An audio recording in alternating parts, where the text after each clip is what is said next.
はようございます。爽やかな朝ですね。相変わらずキューバの朝飯はまずいけれど、メリアハバナはね、5つ星ホテルだけど本当にまずい。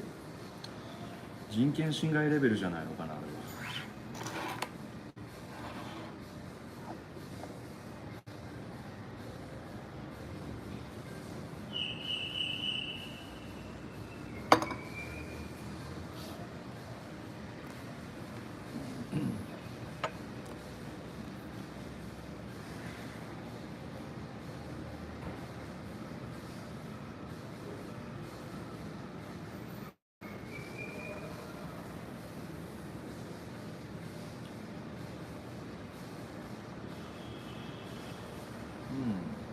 日本は今金曜日の夜なのかな。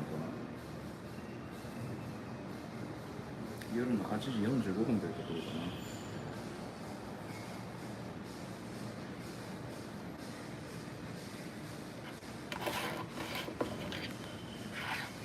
な。いいな、今頃みんな晩ご飯食べて酒でも飲みながらナイターとか見てるんだろうな。羨ましいな。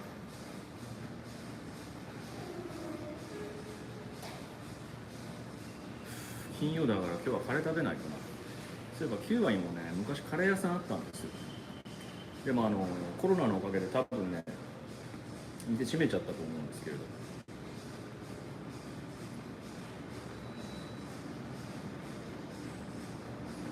あのカレーは美味しかったな。な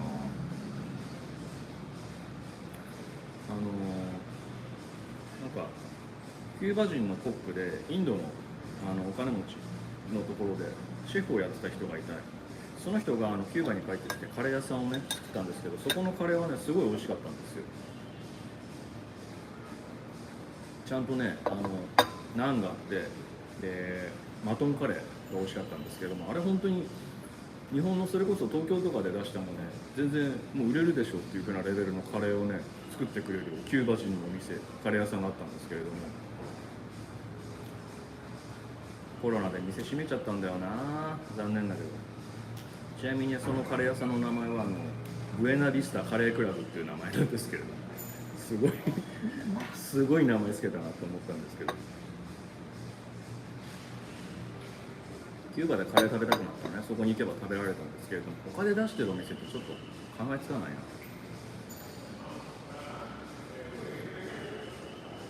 ただキューバってね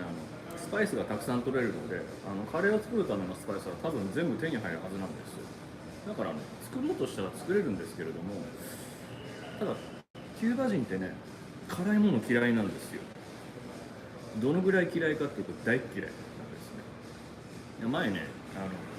レトルトカレーをねお土産でキューバに持ってきた時あったんですけれども、渡した翌日にあれ食べたっていうふうに聞いたら、食べたスープでしょ、スープじゃなくてねライスにかけて食うんだけどどうだったって聞いたら、辛くて食べれなくて残したっつって中華であげたんですけど全然ダメだったみたいですね。その後ね子供用のカレー、カレーの王子様とか甘口、すんごい甘口のカレーあるじゃないですか。あれを持ってったら気に入ったみたいなんですよね。そのぐらいのレベルじゃないともう辛くて食べられない。カレーとかキムチとかね食べないんでしょうね。唐辛子が入ってる食べ物キューバで見たことないし。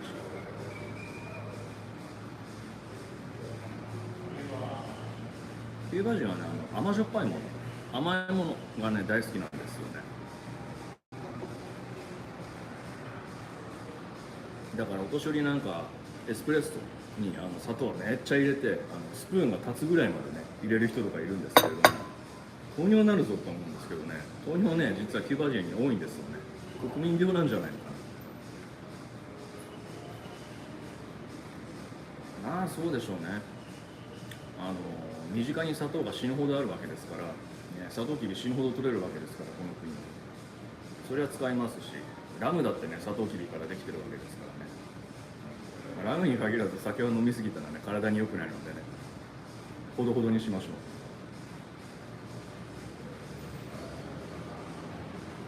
暑い国の人は辛いものが好きっていう風な思い込みがあったんですけれども、キューバ人は違うから、どうもそういう全員が全員そういうわけではないんですよね。どちらかというと暑い国の人って辛いものが好きなところもあるけど、酸っぱいものを好むのが多いんじゃないかなと思うんですよ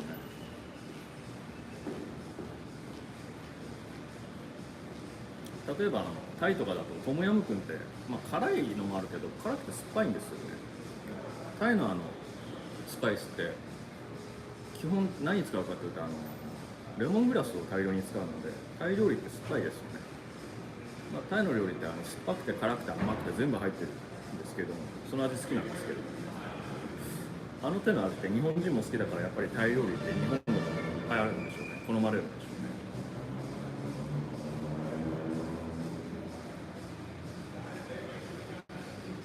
うね。何料理が好きって言ったら、それは当然日本料理が一番に決まってるんですけれども、ね、見てる皆さんは何料理が好きなんでしょうかね。変わった料理食べた時あるよって言ったら教えてもらいたいんですけれども、ぜひそれね、食べてみたい。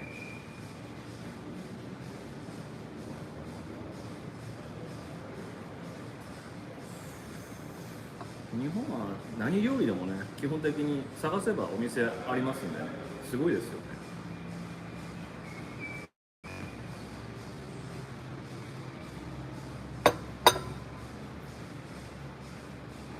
マイナーな料理、モンゴル料理屋さんとかギリシャ料理屋さんと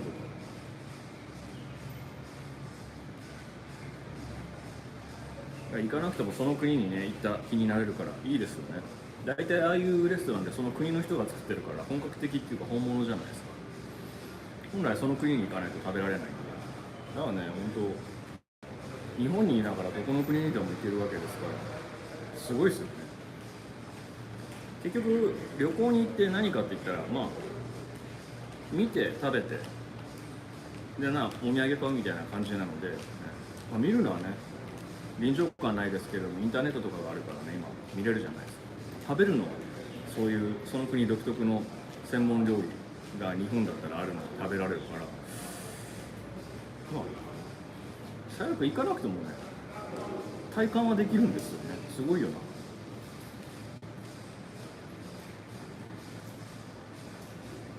むしろあんま好きな言葉じゃないけど、コスパっていうのを考えたらそれが一番優れてるのかもしれないですけれどもね。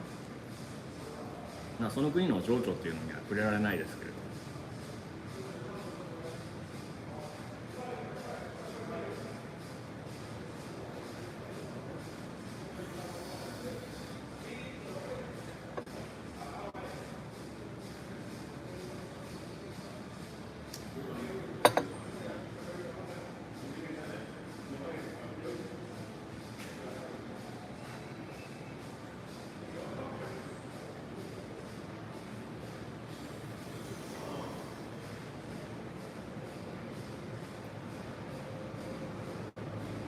例えば日本今関東地方が台風めちゃめちゃ来てるんですよね。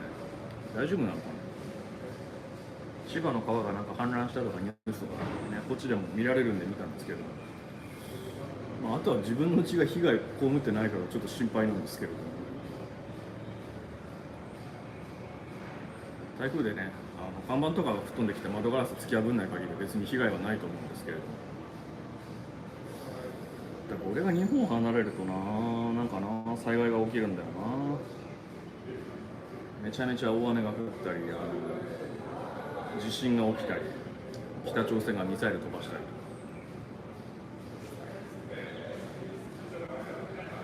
申し訳ない気持ちでいっぱいです。そしてまたハエに5匹ぐらいかかる。本当何なんだろうそれ。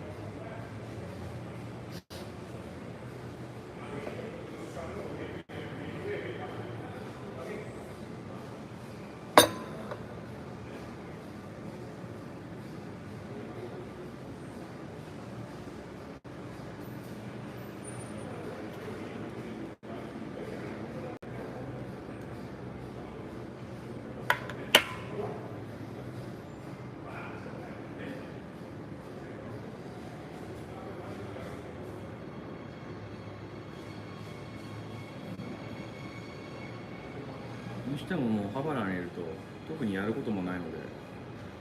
こうやってライブしてても話すことが飯がまずいとかそれしかないんですよ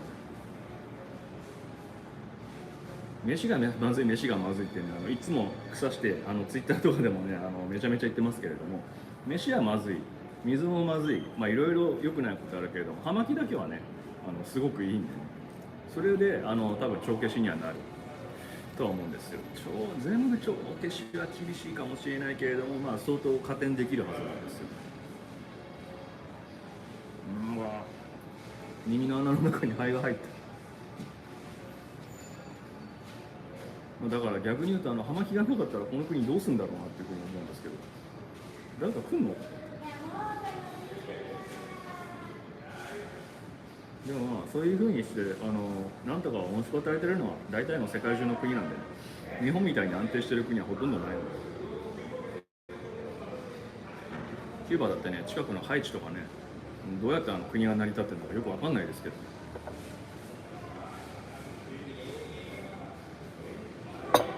確かに国としてはキューバもね、あんまり日本に比べたらまともじゃない国かもしれないですけど、下には下がある。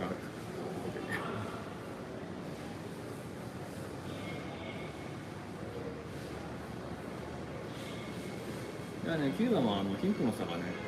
どんどんはっきりしてきた。まあそれはキューバに限らずどこの国でも日本でもそうだしね、世界中でそうだと思うんですけど、キューバもね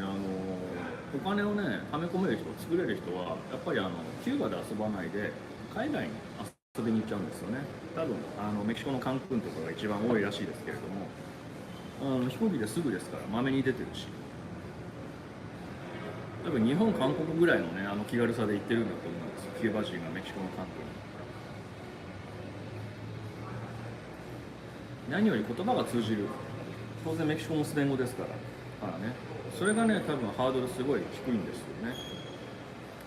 日本語の場合基本日本でしか通用しないですから。でも世界の半分はねスペイン語なので、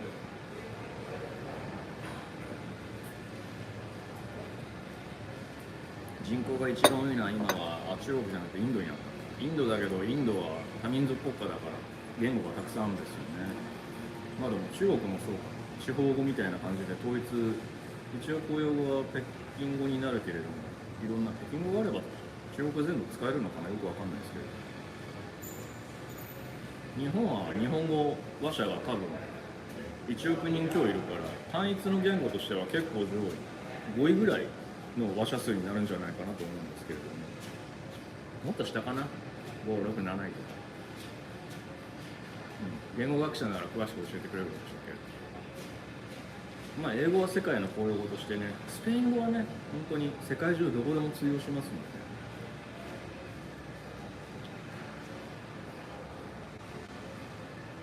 で、ね、何しろ大航海時代にね輝けるスペイン大帝国がね世界中ドンパチしまって、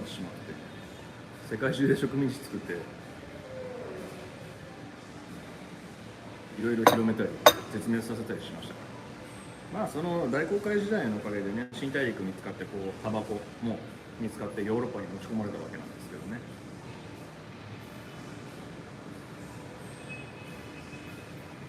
そう、ただねコロンブスってスペイン人じゃないので、結構ね思い違いが間違えてるっていう思い違いしてる人がいると多いんですけれども、世界史の教科書をもう一回見てもらうとね、コロンブスはスペイン人ではなくて、現イタリアの国の人だったんです。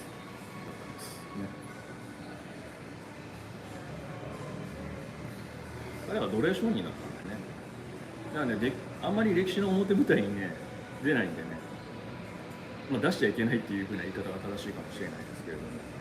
だからねコロンブスとかをね大々的に祀ったりとかはね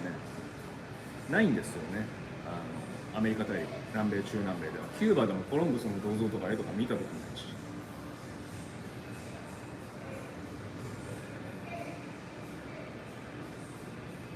クリストファー・コロンブス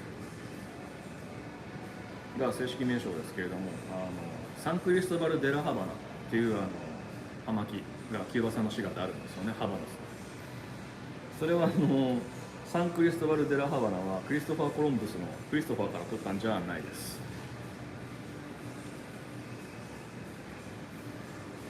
完全な、間違いです。というか、全然共通してないんですけど、サンクリストバル・デラ・ハバナっていうのはこのハバナ市の正式名称です。サンクリストバルっていうのは何かっていうと、サンクリストバルそのまま聖クリストバル、スペイン語だとサンクリストバルなんですけども、サンクリストフォロスとも呼ばれます。サンクリストバルは聖人、キリスト教の聖人の名前で、この町の守護聖人なんですね。ハバナ市を守っている聖人がサンクリストバルなので、サンクリストバル・デラ・ハバナ、聖クリストバルのハバナ、聖クリストバルの守護化を受けたハバナということなんですけど、要はその時のヨーロッパでは大きい町にはそれぞれ守護聖人というのが必ず祀られてるんで、今でもヨーロッパの古い大きい町とかは当然守護聖人がいますし、名前がもうそのままついてる町もたくさんありますので、だからハバナの正式名称サンクリストバル・デラ・ハバナからサンクリストバル・デラ・ハバナ、そのまま名前を冠した葉巻が作られたわけですね。だから葉巻自体もすごいキューバの、威信をかけてる葉巻なんで、もうすごい葉巻だなというふうには思うんですけど、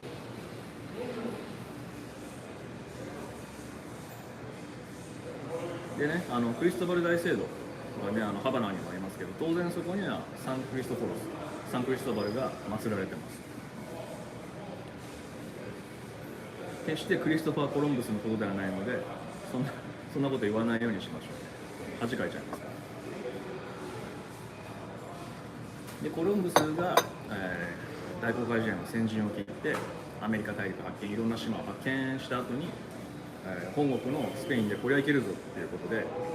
スペインの軍人たち、あるいは傭兵たち、一発当てようという山師たちがね、船団を下でバーッとアメリカ大陸を目指していったわけですね。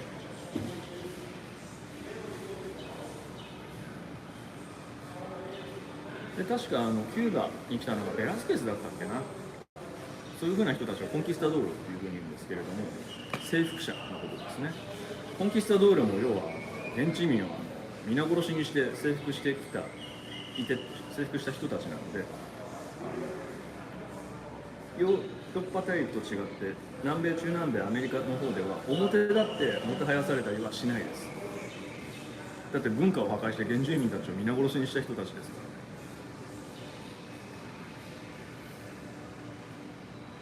ら。でベラスケスは、初代キューバ提督にあって、サンタクララかなに墓も残ってますね、確か。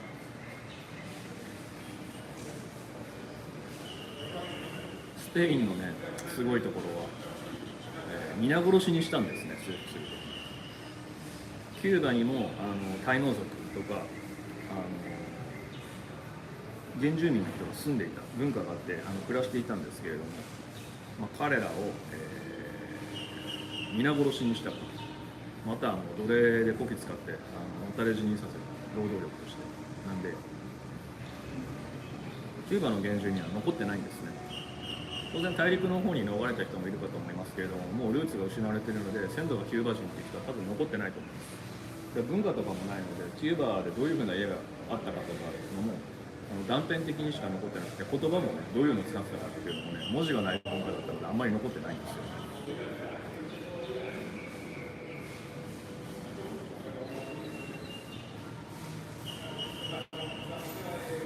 でもタバコの葉っぱを最初に発見したのはこのキューバ島なんですね。コロンブスの部下たち2人が、島に入って探検してたら、大きな葉っぱを丸めて火をつけて、それの煙をまとわせている人がいた。それが初めて見つけたタバコの葉っぱで、それをもらってスペインに持ち帰ったっていうのが葉巻の最初、タバコの最初の発見になるんですけれども、そのキューバの失われたね、ネイティブな人たちが、コイーバっていう言葉を使ったんですね。そのコイーバっていうのは現地の言葉でタバコを指すものらしいんですけれども、その言葉が現在のシガーブランドのコイーバに使われているということですね。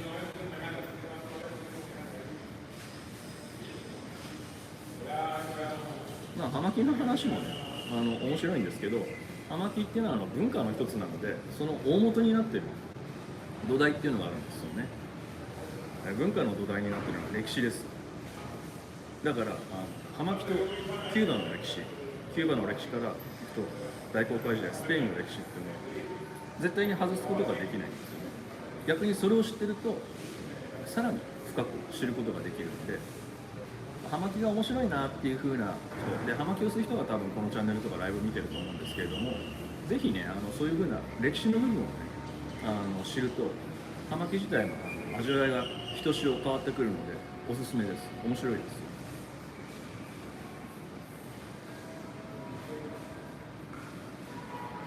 当然ハバノスは気をつけてすればそれだけで美味しいんですけれども、それだけのために吸うにはね高すぎるしもったいないと思うんですよ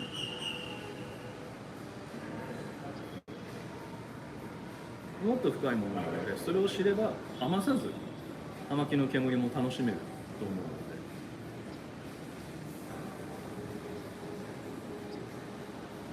ただね日本って英語圏文化なんですよね。大体地球は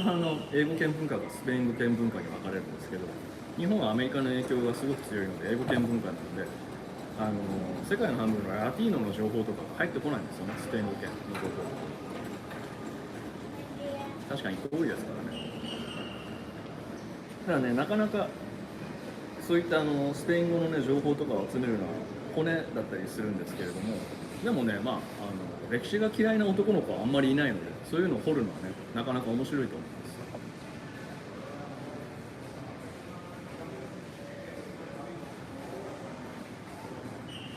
大航海時代なんてね、面白いじゃないですか。ゲームにもね、なっちゃったりしますからね、荒野に。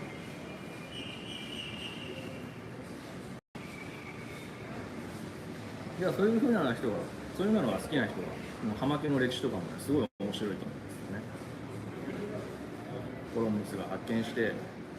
その中の一つ、キューバ島で発見したタバコの葉っぱがスペインにもたらされて、でスペインを元に、スペインが葉巻タバコを独占しているから他のヨーロッパのところに出したりするんですけれども、その時駐ポルトガル大使だったジャン・ニコがタバコの葉っぱをフランスの宮廷に持ち込んでカトリーヌ・メディチかなに献上するんですよね。そのジャン・ニコの名前がタバコの成分のニコチンで、タバコの学名ニコチャナタバカンの名前の元になったっていう歴史もあります。タバコが発見された、正確に言うと再発見されたヨーロッパ人の時に、当然最初に火をつけて煙をたきしめるっていう風なものがあるっていうふうに分かってたんですけれども、最初薬草として扱ってたんですよね。タバコの葉っぱを粉にして鍵タバコとして吸う、それが万能薬っていうことでヨーロッパ中でね広まったんですね。当時医者とか医術なんていうのは半分まじないみたいなもので薬草使いみたいな感じだったんで、タバコの葉を使えば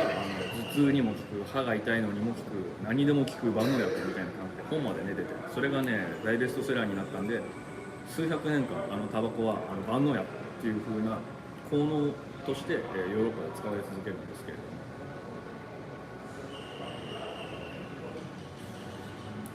その献上されたカトリーヌ・メディチがメディチ家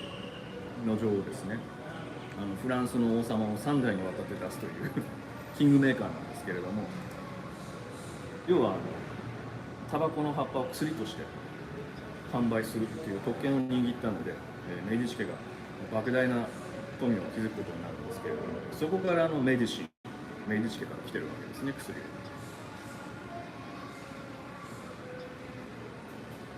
なのでそういった貴族階級上流階級ではタバコといえば鍵タバコっていうのが長くスタンダードだったので、アンティークの鍵タバコ入れとかは結構いい値段とかがついたりしてオークションとかで出回ったりするんですよね。火をつけた喫煙方法っていうのもその時もあったんですけれども、それが鍵タバコよりもさらにスタンダードになるのはもうちょっと先の話です。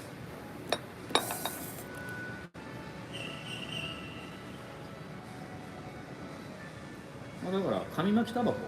とかがね、今はタバコといえばそれがスタンダードになりますけれども、当時一番最初に発見されたものは葉巻で、製造方法とかもほぼその時から変わってないはずなので、一番古いタバコタバコなんですね、シガーが。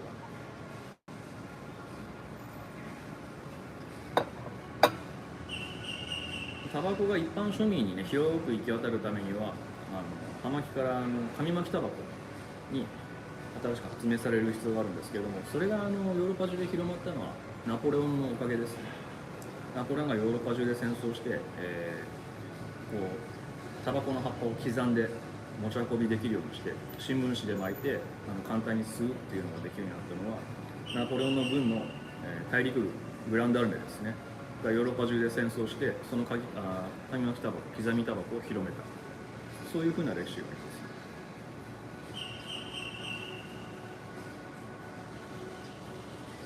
そういうふうにいちいち手で巻くんじゃなくて、もう最初から紙で巻いてあって、それを箱に入れて売って、で時代が進んでそれをマイルドにするためにフィルターとかをつけて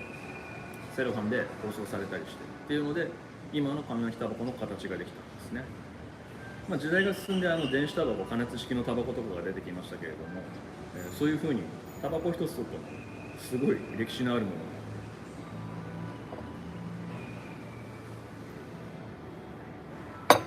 実はタバコ、葉巻ってシャンパンより歴史が長いんですよね。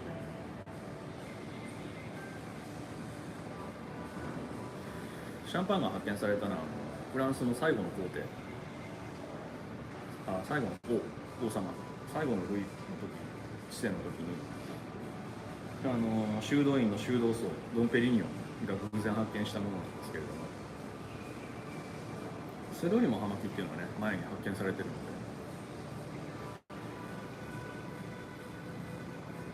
コロンブスが新大陸発見したのは意欲に作るコロンブスだから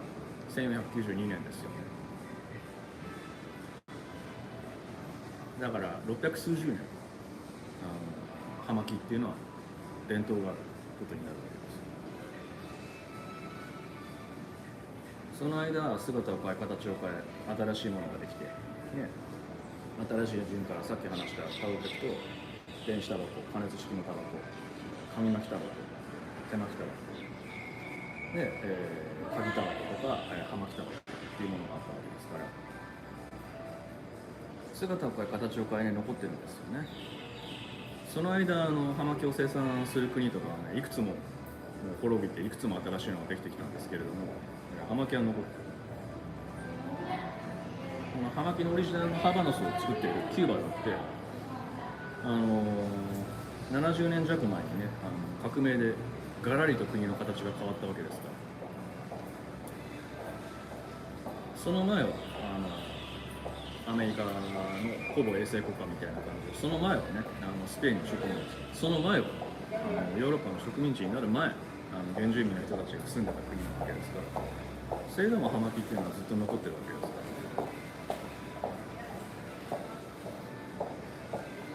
時代が変わってもその土がなくならない限り葉巻っていうのは多分なくならないんですよ。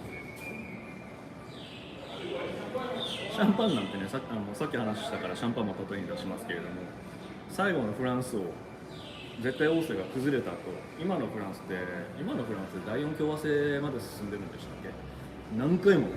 要は政府が変わってますけどもシャンパンもなくなってないじゃないですか。ドンペリもずっと残ってますよ。その土地で生み出されるものは文化なので、ずっと残り続けるんですよ。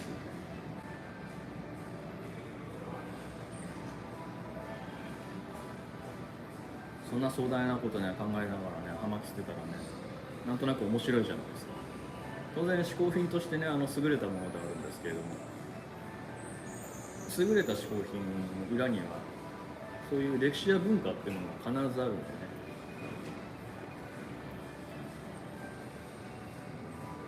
教養とまでは言わないですけれども、そこを押さえてると面白いです。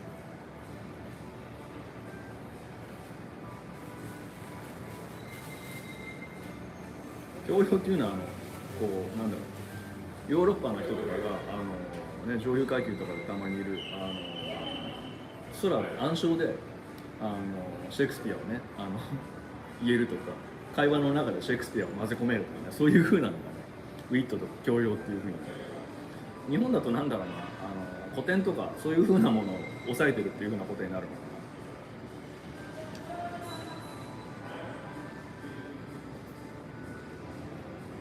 な。だから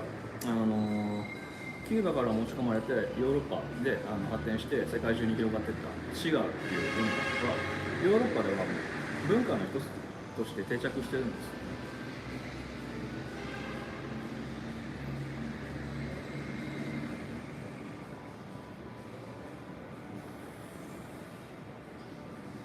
分かりやすい例でそれを出したりする何回も言ったことあるんですけれども、何回もお話ししたんですけれども、スモーキングジャケットっていう、種類の服があります。表面が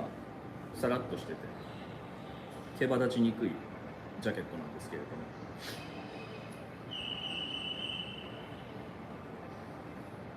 ヨーロッパの王様貴族っていうのは1日に何回も着替えるんですよね。食事のたびに最低でも着替えるから3回、何かするたびごとに着替えるわけです。でそういう人たちって晩ご飯一人では食べないので、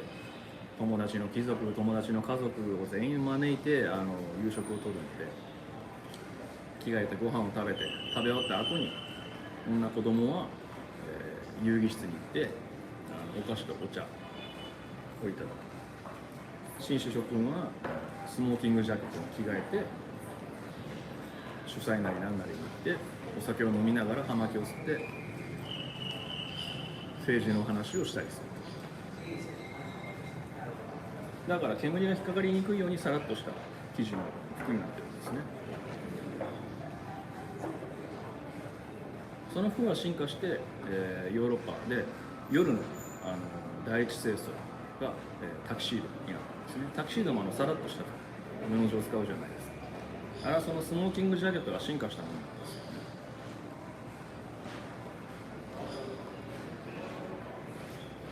スーツももともと乗和服だったものがね、形を変えてそういう風になってるので、きっとね、いや夜こうスモーキングジャケットで出歩いたらかっこいいんじゃないみたいなことを考えた打倒男がいたんでしょうね、ヨーロッパに。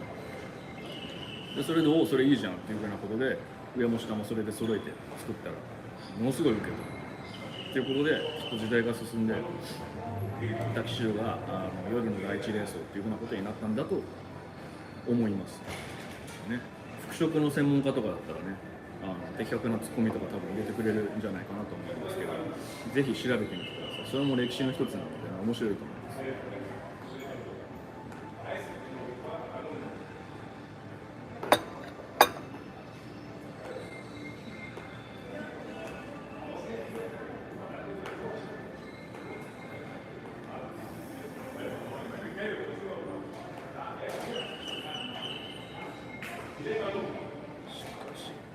この椅子めちゃめちゃね座り心地が悪いんですよね。この背もたれの部分がね鉄のパイプでできてるんですよね。座面にはクッションが敷いてあるんですけども、背中が痛い、これ座ってると。なんだろうな、長時間滞在させないで客の回転を良くするためにこうしてるのか。でもラーメン屋じゃあるまいしな、キューバでそんなことしても意味ないし。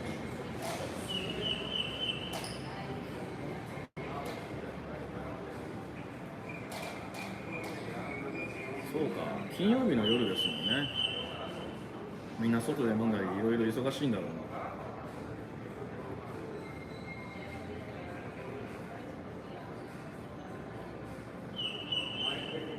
コメント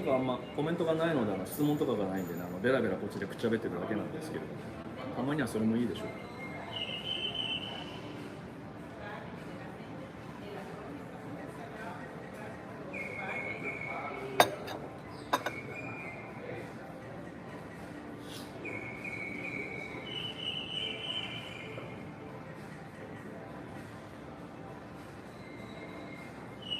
キューバの夜は早いんで、特に今の季節、ちょっと日が沈んだらね、あっという間に真っ暗になるし。でね、夜はね、あんまり店も開いてないんでね、キューバの夜ってね、すごい閑散としてるんですよね。セントラルハバナとか中心部に行けばちょっと違うんですけれども、そんなところに行くのは億劫ですからね。夜のキューバ人の娯楽って言ったらね、おしゃべりなんですね。路上のね、石の塀とかね、大きい石とか切り株の上に座り込んでね、ハバナっ子たちは通りがかった全然知らない人とかとね、おしゃべりをすると。キューバで一番大きいのはカリブ海沿いハバナ湾に沿ったマレコンっていう大きい通りがあるんですけども、海際に腰ぐらいの高さの石の塀があるんですけども、そこにずらーっとね鈴なりになってね、みんなペシャクシャペシャクシャおしゃべりしてます。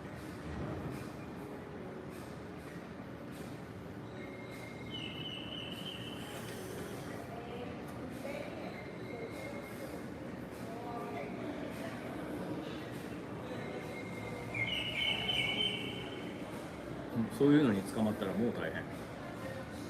たとえ言葉が分かんなくてもめちゃめちゃ話しかけてきますし、外国人だからなんかおこぼれもらえるんじゃないかなみたいな感じでね、人が人を呼んでね、たくさん人が集まってきますんで。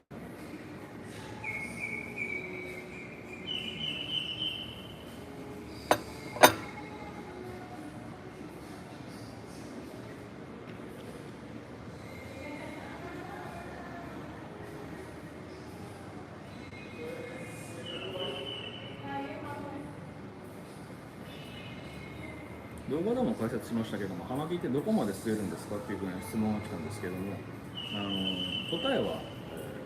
好きなように吸ってくださいなんですね。一応ハバノスのオフィシャルでは、リングの手前ぐらいまでっていうふうに言ってるんですけども、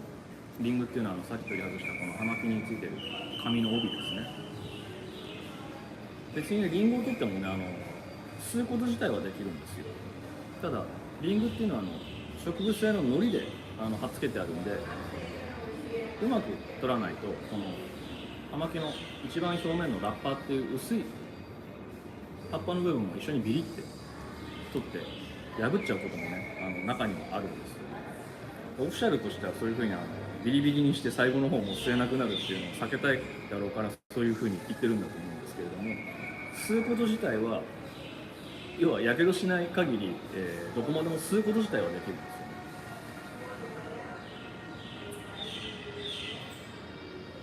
ただ短くなると当然きつみはよろしくないので、美味しいなっていう風なところで終わりにしとくのが正解だと思います。その美味しいなっていうのはそれぞれ人によって違いますので、葉巻のコンディションとかその葉巻の種類とかによって違いますし、形も影響するし。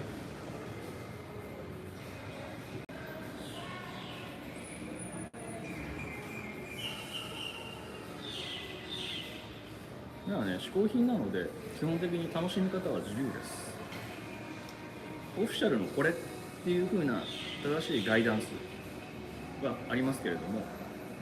それを知った上で自由に楽しむっていうんだったらね、全然問題ないと思います。それを知らずにもうのほうずに勝手にやるっていうのはまた我流なので全然話が違うんで、それとは別なんですけれども。